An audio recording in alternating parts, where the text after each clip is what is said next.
गाजियाबाद पालनपुर में है, नंदासन में है, कच्छ में है, इसी तरीके से राजस्थान के अंदर है, कर्नाटक के अंदर है, बिहार में है, यूपी में है और आसाम में है, बंगाल में, हिंदुस्तान के कई सूबों के अंदर हजारों की तादाद के अंदर ये ईसा फाउंडेशन समूह लगन कर रहा है। और उनका मकसद सिर्फ और सिर्फ ये है कि गरीब बच्चियां अपने घर रुखसत हो जाए इज्जत के साथ और माँ बाप कर्ज लेकर के, लोन लेकर के कर्ज के बोझ के अंदर दबे न रहे। इसलिए मेरी ये गुजारिश है कि जैसा वो लोग अल्लाह के रास्ते में खर्च करके अपने मुल्क के गरीब बहन भाइयों की फिक्र करते हैं, हमारा भी हक बनता है हम अपने मुल्क के गरीबों की सेवा करें। हमारे को अल्लाह ने माल दिया है, हम अपने मुल्क के गरीबों के लिए और अपने बहन भाइयों के खर्चे के लिए अगर हम खर्च करता रहेंगे तो इंशाअल्लाह उम्मीद है अल्लाह रब्बुल इज्जत हमें भी नवाजेगा।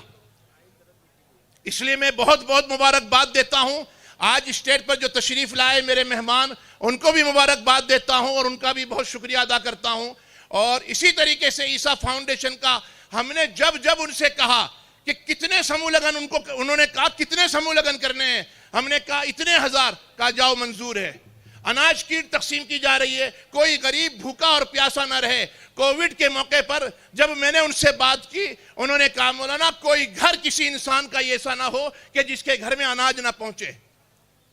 कोविड का मामला था, हुकूमत को कुछ कमरों की जरूरत थी। म्युनिसिपैलिटी कमिश्नर जब मेरे पास आए और उन्होंने ये कहा कि मौलाना साहब हमें आपके मदरसे की स्कूल की जरूरत है, मैंने उनको निकाल करके लेटर दिया। एक दिन पहले का लिखा हुआ लेटर था कि हम अपना अस्पताल, अपना मदरसा, अपनी स्कूल म्युनिसिपैलिटी को देना चाहते हैं। उन्होंने देखा और बहुत बहुत शुक्रिया अदा किया, अस्पताल देखी और उसके बाद मुझसे ये कहा मौलाना एक पेशेंट का आप चार्ज क्या लेंगे। मैंने कहा साहब इंसान मर रहा, इंसानियत जिंदा है, किसी से भी चार्ज नहीं लिया जाएगा, बिल्कुल फ्री में उनके खाना पीना दवा दारू का पूरा खर्च ईसा फाउंडेशन उठाएगा।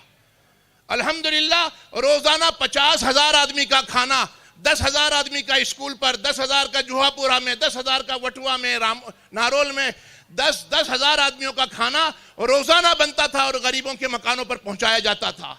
जब रमजान का चांद दिखने आया उस वक्त जो है कीट बना करके गरीबों के घरों में लाखों की तादाद में पहुंचाई गई और सिर्फ अहमदाबाद नहीं पूरे हिंदुस्तान के कई शहरों में पहुंचाई गई है। तो मैं आप हजरात से गुजारिश करूंगा खास करके ईसा फाउंडेशन और ईसा फैमिली के लिए दुआ करें, अल्लाह ताला उनकी जान माल में खूब बरकत अता फरमाए, हर बीमारी हर